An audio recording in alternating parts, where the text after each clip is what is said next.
Motion of centre of mass.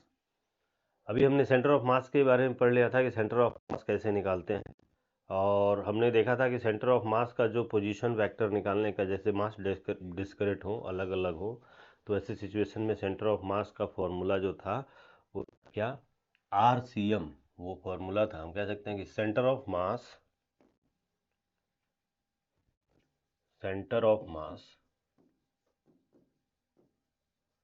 Of a system of particles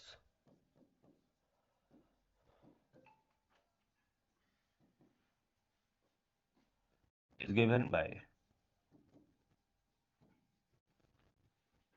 RCM। देखो क्या है, RCM is equal to M1R1 plus M2R2 plus dash dash dash MnRn upon M1 plus M2 plus dash dash dash plus Mn। ठीक है, centre of mass का ये position vector का formula आ गया हमारे पास, ऑलरेडी हमने पढ़ चुका है इसे। ठीक है जी।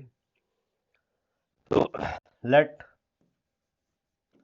M1 plus M2 plus dash dash dash Mn is equal to capital M, that is total mass of system, total mass of system। ठीक है जी।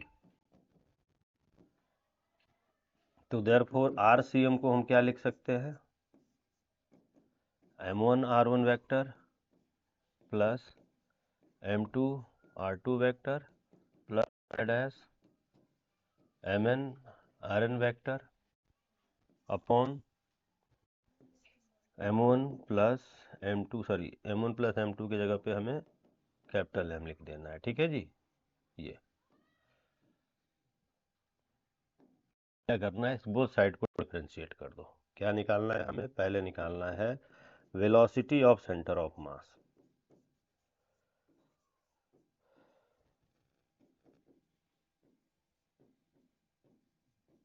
Velocity of centre of mass, तो हम कहेंगे क्या, इसको इक्वेशन 1 लिख दो कि differentiate both sides of equation 1 with respect to time. Differentiate both sides of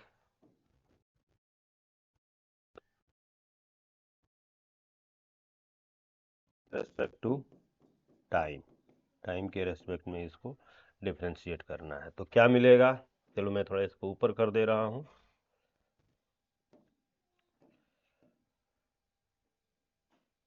ये इक्वेशन 1 हमारे सामने है, ये वो इक्वेशन 1 है। इसको डिफरेंशिएट करेंगे तो मिलेगा d/dt RCM is equal to d/dt, ये M1 बाहर कर दो, R1 plus M2 into d/dt R2 vector plus dash.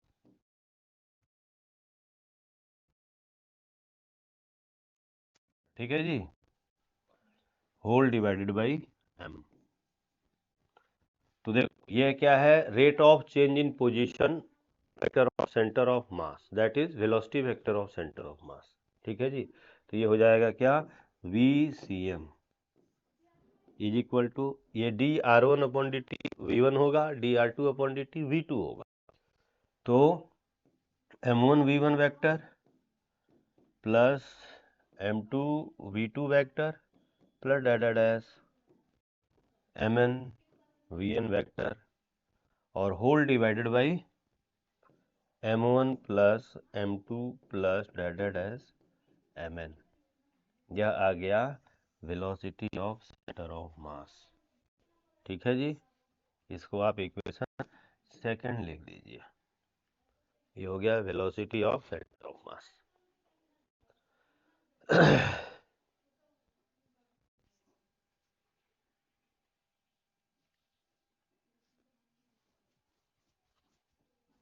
Note कर लिए सब लोग, ओके। तो मैं ना इसको ऊपर कर दे रहा हूँ। अब हमें क्या निकालना है, acceleration of centre of mass. Acceleration of centre of mass. तो इस सेकंड इक्वेशन को लिखेंगे differentiate equation second, differentiate both sides of equation second. ठीक है जी। तो मिलेगा क्या, D V C M upon D T is equal to m1 into D V one upon D T plus m2 into D V two upon D T plus mn into D V N upon D T whole divided m1 plus m2 plus dash mn। ठीक है। तो इसको differentiate कर दिया तो क्या, देखो, differentiation of velocity of centre of mass that gives acceleration of centre of mass. तो इसको हम लिख सकते हैं A C M is equal to m1 a1 plus m2 a2 plus dash mn upon m1 plus m2 plus dash mn। ठीक है जी। ये आ गया acceleration of centre of mass. तो कहने का मतलब ये कि position of centre of mass पता है तो आप डिफरेंशिएट करो उसे, वेलोसिटी ऑफ सेंटर ऑफ मास निकल जाएगा, फिर उसको डिफरेंशिएट करो, एक्सीलरेशन ऑफ सेंटर ऑफ मास निकल जाएगा। ठीक है। दूसरी बात कि जिस तरीके से न्यूटन्स लॉ ऑफ मोशन एक सिंगल पार्टिकल के लिए वैलिड होता है, वैसे ही Newton's law of motion system of particles के लिए भी वैलिड होता है। तो मैं अगला टॉपिक जो बता रहा हूं वो बता रहा हूं Newton's law of motion for system of particles. Note कर लिए इसे साथी तुमने? हाँ। तो देखो, Newton's laws of motion, Newton's laws of motion system of particles. अभी हमने देखा कि since velocity of center of mass of system of particle is given by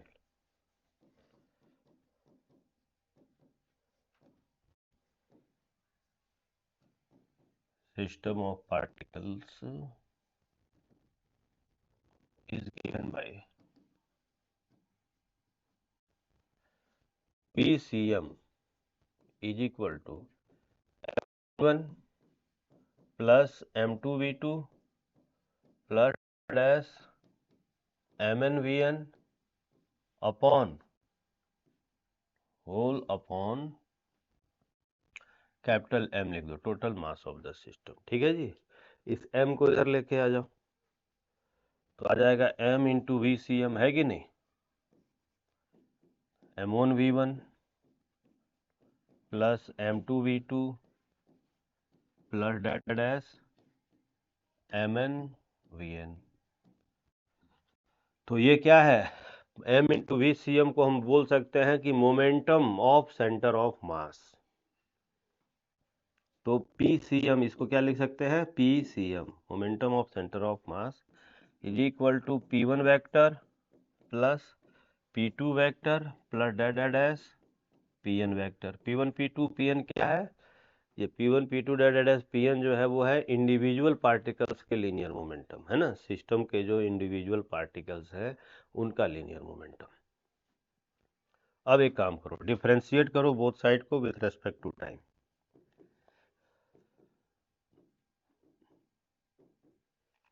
differentiate both sides with respect to time. तो मिलेगा क्या, हमें मिलेगा D P C M upon D T is equal to dp1/dt plus dp2/dt plus dead dash p, ये हो जाएगा। तो this is equal to क्या होगा भाई, dp1/dt का मतलब F1 force on first particle, ऐसे समझेंगे। ये हमें मिला dpcm/dt इज इक्वल टू, ये हो गया F1 plus F2 plus dead dash Fn, where ध्यान देना इंपॉर्टेंट बात, क्या है इंपॉर्टेंट बात, where F1 F2 dead dash Fn are forces on the individual particle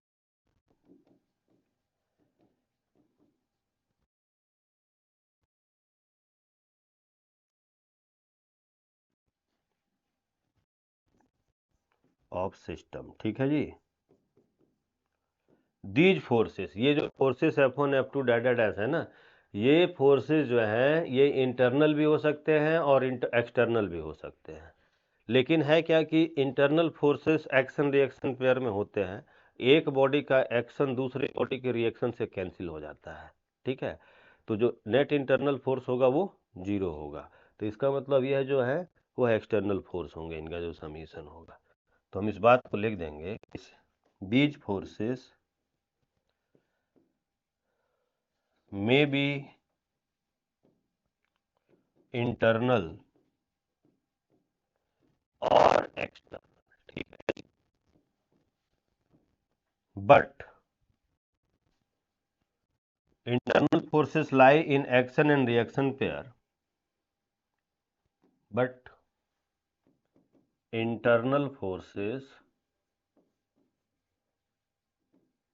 lie in action and reaction pair.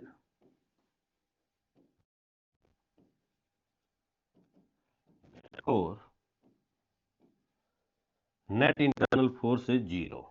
Net internal force is 0. तो इसका मतलब कि F1 vector plus F2 vector plus dead dash Fn vector जो होगा वो F external के बराबर होगा।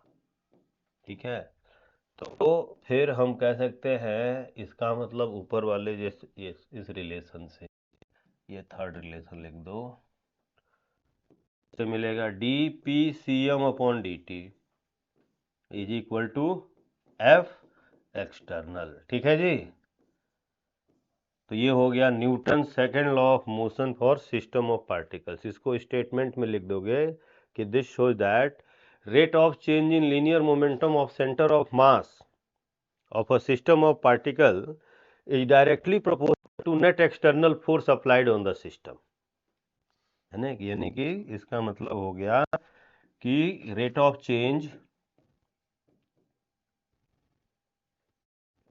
in linear momentum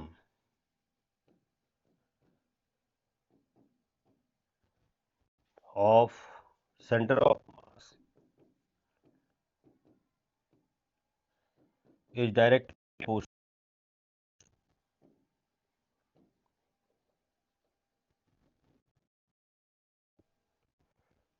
net external force applied on the system. Net external force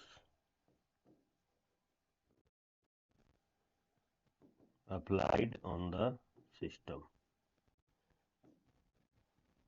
ठीक है जी, हो गया, this is Newton second law of motion for system of particles. ठीक है, बाद में लिख लेना, मैं टाइम दूंगा, मैं आगे बता रहा हूँ। तो यह बात समझ में आ गई। इसका मतलब क्या हुआ कि किसी भी सिस्टम ऑफ पार्टिकल्स के मोशन की जो चेंजिंग होगी, यानी मोमेंटम की जो चेंजिंग होगी, वह सिर्फ और सिर्फ एक्सटर्नल फोर्स के वजह से होगी, इंटरनल फोर्सेस के वजह से चेंजिंग नहीं होगी। ठीक है, इंटरनल फोर्सेस अपना कोई रोल प्ले नहीं करेंगे। जैसे एक क्वेश्चन कह दिया जाए, ठीक है, कि एक हैंड ग्रेनेड है ना, एक हैंड ग्रेनेड, चलो मैं दूसरा कहता हूँ कि एक हैंड ग्रेनेड जो है ना, ग्राउंड से एक हैंड ग्रेनेड किया गया, ठीक है ना, ग्रेनेड जो है आर्मी वाले फेंके उसके ऊपर, टेररिस्टों के ऊपर। तो है क्या कि यह ग्रेनेड जैसे मान लो ऐसे जा रहा है, ये हैंड ग्रेनेड है ना। तो हमारा क्वेश्चन ये है कि what will be the trajectory of hand grenade after the explosion, यानी जब एक्सप्लोजन हो जाए इसका मिड एयर में तो इसकी ट्रेजेक्टरी कैसी होगी। सुनो ध्यान से। तो हम ये कहेंगे कि अगर एक्सप्लोजन नहीं होता तब इसकी ट्रेजेक्टरी कैसी होती। एक्सप्लोजन नहीं होता तो इसकी ट्रेजेक्टरी जो है ऐसे पैराबोलिक होती। क्यों पैराबोलिक होती? क्योंकि इसके ऊपर ग्रेविटेशनल फोर्स mg हमेशा लग रहा है, एक्सटर्नल फोर्स, और इस ग्रेविटेशनल फोर्स के इन्फ्लुएंस के वजह से इसकी ट्रेजेक्टरी पैराबोलिक होती। ठीक है जी। बीच में क्या हुआ कि इसका एक्सप्लोजन हो गया, यहां पर ये एक्सप्लोजन हो गया, इसका फट गया ये हैंड ग्रेनेड। जब फट गया तो पार्टिकल दूर दूर सब चले गए, लेकिन अभी भी इस पूरे सिस्टम पर एक्सटर्नल फोर्स तो mg का ही लग रहा है ना, अभी भी तो एक्सटर्नल फोर्स mg का ही लग रहा है। और अभी मैंने बताया कि इंटरनल फोर्सेस की वजह से एक्सप्लोजन होता है, ध्यान रखना, एक्सटर्नल की वजह से नहीं। और इंटरनल फोर्सेस सेंटर ऑफ मास के मोशन को चेंज नहीं करते, ठीक है।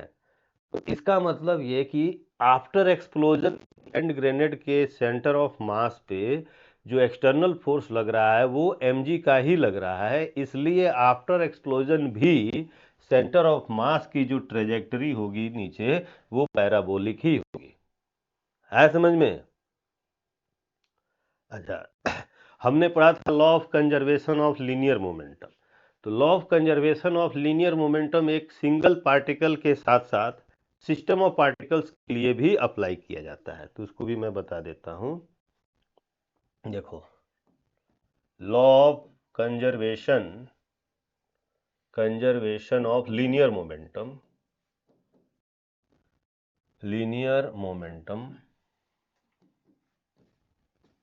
For system of particles,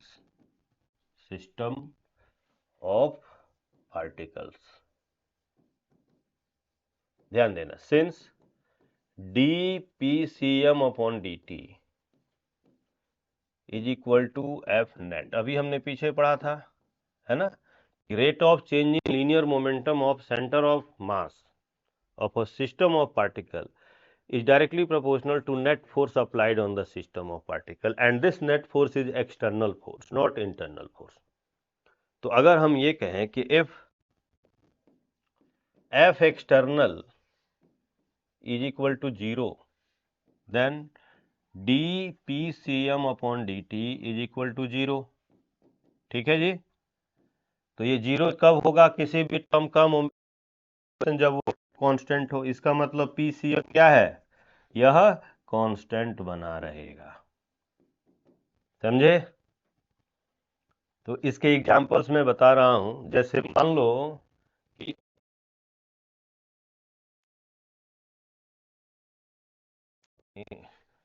Mars है, फिर जुपिटर है ना, तो यह एक पूरा सिस्टम हो गया, समझ रहे हो ना। अब इस सिस्टम में बहुत सारे बॉडीज हैं, तो ये आपस में इंटरेक्शन करें, आपस में कोलिजन करें ना करें, उससे कोई फर्क नहीं पड़ेगा, कुछ भी करते रहो, अगर बाहर की बेसिस पे नहीं लगता, एक्सटर्नल फोर्स जो है इस पर जीरो हो, तो ये टोटल लीनियर मोमेंटम जो है वो हमेशा कांस्टेंट बना रहेगा, ठीक है। तो इस बात को हम नोट कर लेंगे कि if no net force is applied on a system of particles, no net external force is applied on a system of particles, then total linear momentum of system of particles is always constant.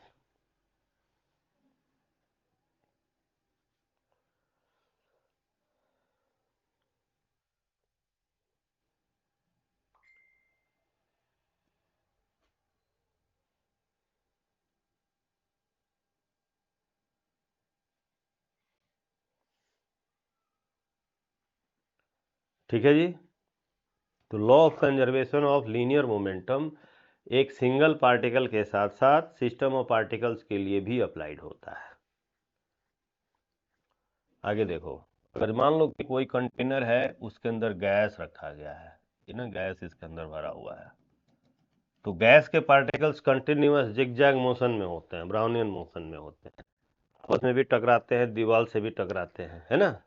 तो अगर बाहर से इस पर कोई force नहीं लगाया जाए तो जितने भी पार्टिकल है उनका टोटल लीनियर मोमेंटम हमेशा कांस्टेंट रहेगा, बेशक वो आपस में कोलाइड कर रहे हैं, उससे कोई फर्क नहीं पड़ने वाला। ठीक है जी। यह है law of conservation of linear momentum for system of particles, और यही था मोशन ऑफ सेंटर ऑफ मास। हमने इसमें यह सीखा कि जो सेंटर ऑफ मास है इसका मोशन चेंज होता है सिर्फ और सिर्फ एक्सटर्नल फोर्स की वजह से। अगर एक्सटर्नल फोर्स नहीं लग रहा हो तो सेंटर ऑफ मास का मोशन चेंज नहीं होगा। अगर मान लो सेंटर ऑफ मास रेस्ट पे है तो वो रेस्ट पर ही रहेगा, और अगर centre of mass constant velocity से मूव कर रहा है तो उसी कांस्टेंट वेलोसिटी से मूव करता ही रहेगा। कहने का मतलब ये कि Newton's law of motion is applicable for a single particle as well as system of particle also. ठीक है जी। तो इस पर हम बहुत सारे क्वेश्चंस करेंगे।